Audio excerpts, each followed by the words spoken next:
Hey, it's Liberty, and it's that time of year again, the mid-year freak-out tag. I'm not going to lie, I am sort of just coming out of a major reading slump at the moment, so hopefully this is going to help me with that. I did not read any books in June, or at least I didn't finish any books in June. I'm reading about 7 books. This is going to cover all the books I read between January and June this year, which is only 20 books. I'm very behind on my target. I'm going to quickly go over some of my stats for those 20 books, thanks to Storygraph. My top 3 moods, thanks to Storygraph's statistics, are adventurous, emotional, and mysterious. In terms of pace, I'm at 50% fast pace, 44% medium pace. This is probably because of the manga I read.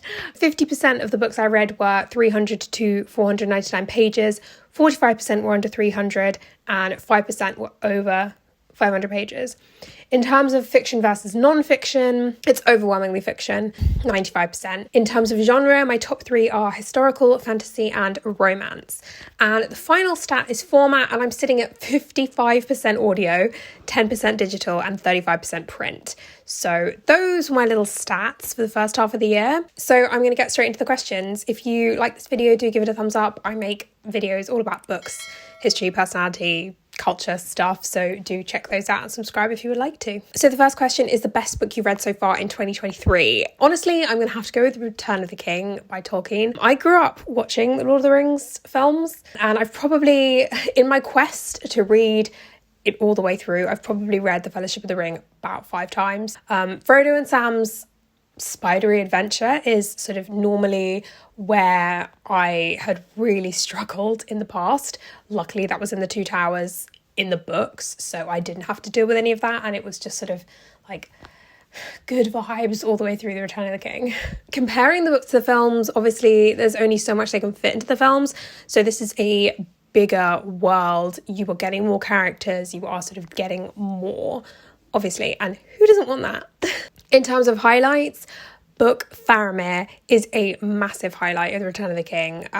Superior to film Faramir, just always. I already knew this from when I was reading The Two Towers, but oh my god, I cried multiple times over Faramir in this. Tolkien's writing is so poetic, and it is very, I don't know, it just tickles my brain some way. And of course, I love Éowyn as a character, and she really gets to shine in The Return of the King also. It's so hard to not spoil things because I could talk all day about how much I love Return of the King. Yeah, that was my best book I've read so far this year. Second question is the best sequel that you've read in 2023.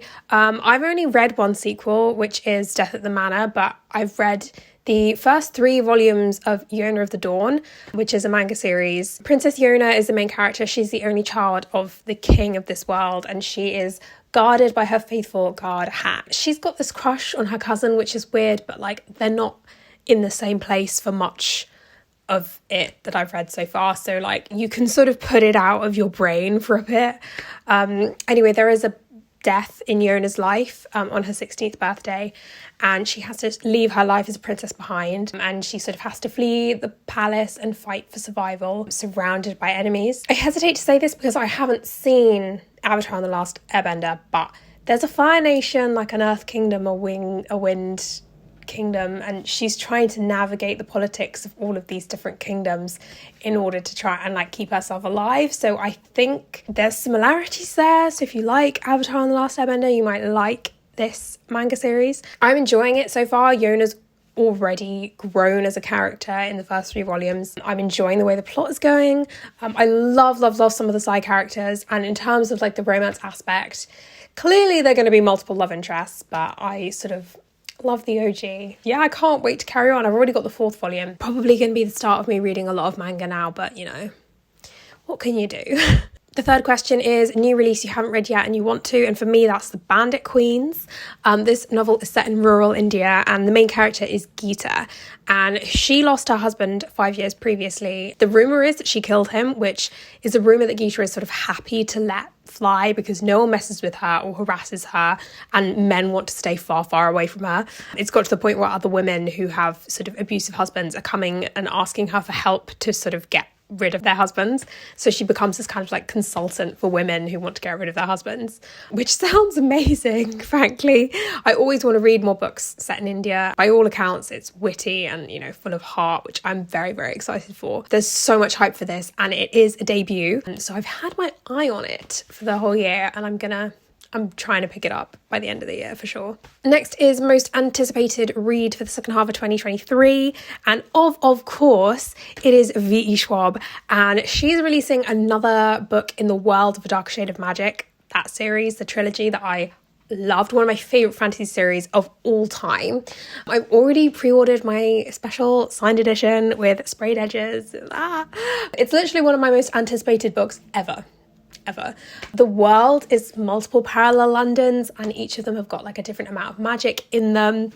Grey London is sort of like our world, but like Regency period London. In this world, we meet Lila, who's a pickpocket. There's also Red London, where we follow sort of multiple members of the royal family, the son and heir, Rye, and then the adopted son, Cal, who was sort of adopted into the royal family because he has this like blood magic that allows him to travel through the different Londons. There's also a White London where the magic is sort of more uncontrolled, and like a series of dictators always end up ruling it.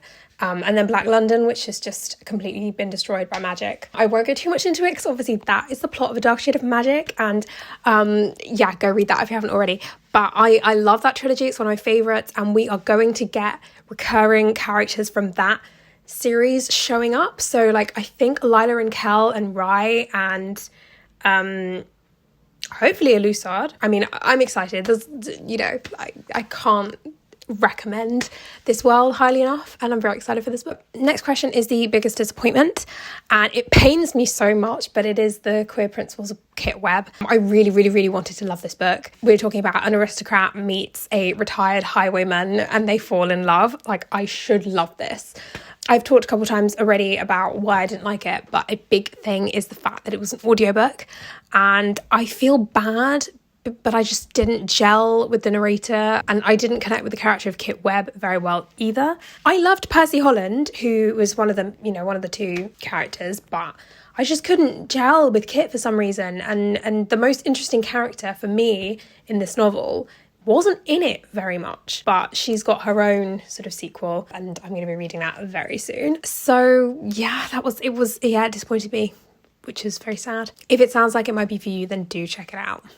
Question 6 is the biggest surprise, and for me, it is The Dead Romantics. And if you know me, it is always a surprise to me when I like read a romance and I love it. But I think I've actually hit the point where I no longer dismiss out of hand romance as a genre. I sort of know what my niches are. I know what I like. And so it's just easier to find the stuff that I want to read now. So Dead Romantics follows Florence Day, and she is a ghostwriter for one of the sort of most prolific, famous romance authors. She has gone through this big breakup, which means she sort of no longer believes in love, and she's having a real hard time writing the next book that she has to write. She's so far behind on her deadlines. Her very, very handsome new editor has sort of refuses to give her an extension, but she has to deal with a family issue, and she goes back to her small town to be with her family. Her family run a funeral home, and Florence sort of has a secret, and if you think you can guess what it is, this novel is very twisty and turny, and every writer can relate to writer's block. And I had a great time with it. The chemistry in this novel was fantastic. I love small town novels when there are other things going on. You know, I'm not a very slice of life person. Like, I need there to be something happening. And so this was perfect because, you know, we have our main character, we have her struggles, we have her journey that she's going on. And so I enjoyed it a lot. And I'm literally not going to say anything else because, you know, spoilers.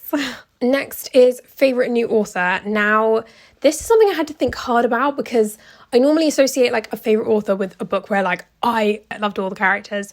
Like, the job of an author is just to make you feel the emotions that you're supposed to feel. Obviously, emotions from bad writing is totally a thing, but it's very easy to tell the difference.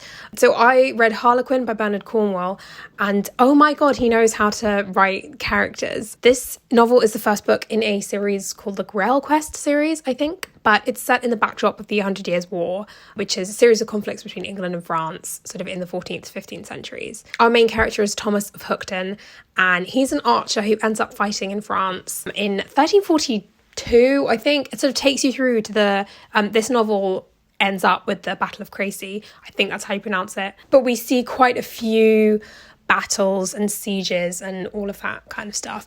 Bernard Cornwell is an incredible writer. I've read a book of his before, Fools and Mortals, and his writing style is just, it's so easy to read in the sense that it flows and you just get swept along and you're just in the time period. It's effortless. You don't, like, he world builds in a way that you don't need to think about it. It's just, you're in medieval or Elizabethan England or France or whatever. You're just there. And the reason I gave that little monologue about like having to love everything is because obviously this book is set in medieval France. He doesn't shy away from the realities of war and especially like what war does to women. And so we do get like both sides of that, but then also chivalry and, you know, knights and all of that stuff. People throw around this word a lot, but I think you could definitely describe his writing as gritty. His characters are not heroes or villains in a binary sense. They are humans. Like, people are not one things in their entirety in real life, and they are not in his writing either. I'm very excited to read the rest of this series and actually read more of his novels because he is very prolific, and so I'm, you know, excited. I've got a whole bunch to read.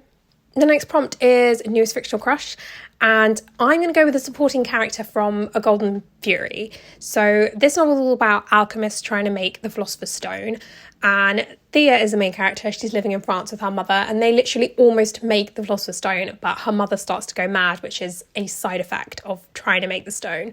Sometimes people just can't take the process, and it just goes to their head. She goes to live with her father in England to sort of protect herself from the French Revolution, and he is also an alchemist. At some point she's in a situation that she can't get out of, and Valentin is a German soldier, and he has this sort of real connection with Thea, which I wish was explored more in this novel. Hopefully there will be a sequel and we will get some of that. I mean, I quite like one. I loved him. I mean, it's so hard not spoiling these books. Oh my God, he has this very like real dedication to his cause and loyalty to the people that he loves. That means it takes a while for them to sort of get to know each other and trust each other, but they do really come to understand each other and trust each other. And I loved reading the two of them, and he is superior to all of the other men in the novel. And I don't know why we had so much of the others, but you know what? I'll take a sequel if you're going to write one. The next prompt is newest favourite character. Honestly, I don't really have one. There's no character that really screams out to me from the books I read January to June that like I felt a strong connection with, and I'm like, I love you. Yeah, apart from, you know, one in the book I'm about to talk about next. But so obviously the next one is a book that made you cry. That is Mr. Hammond and the Poetic Apprentice, and I made a sort of one video review about this book because I loved it so much. This is a historical fiction novel about the poet John Keats and the time he spent as an apprentice apothecary prior to sort of becoming a poet. It's in a little village near London, and the relationship between Keats and his mentor, Mr. Hammond, is like the beating heart of the story because they are similar and different in a lot of ways.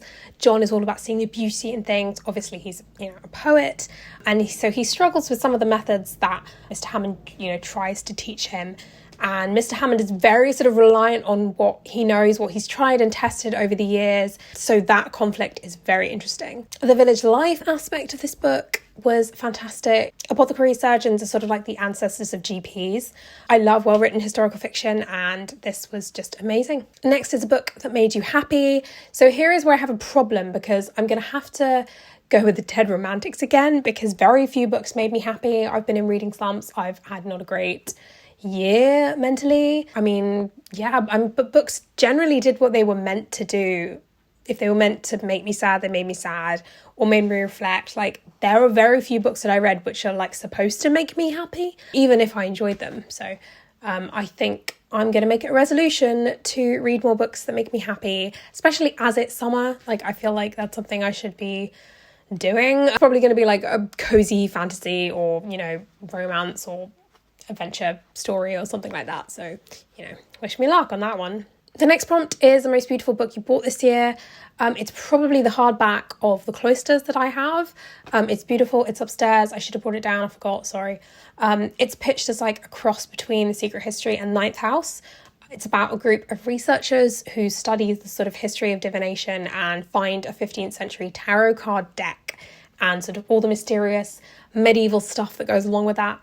I love medieval period. I love dark academia. This sounds right up my alley. And of course, it is beautiful. So the final prompt is, what books do you really need to read by the end of this year? I want to finish The Mad Ship by Robin Hobb. I put it down for some reason. I think I was doing a reading challenge or something. I'm not sure what I was doing because I was really enjoying it. But because I'm a mood reader, I just sort of go on to the next and so forth until I'm reading 7 books at once, and I haven't read the first one that I picked up in ages. Yeah, it's been quite a few months since I started it, and I can't wait to get back to it because I love Robin Hobb, love the, fantasy world that she's created, loved the first book in the trilogy. This is the second trilogy set in the realm of the Elderlings, as it's called. And this one is all about ships and merchant trading and sea monsters.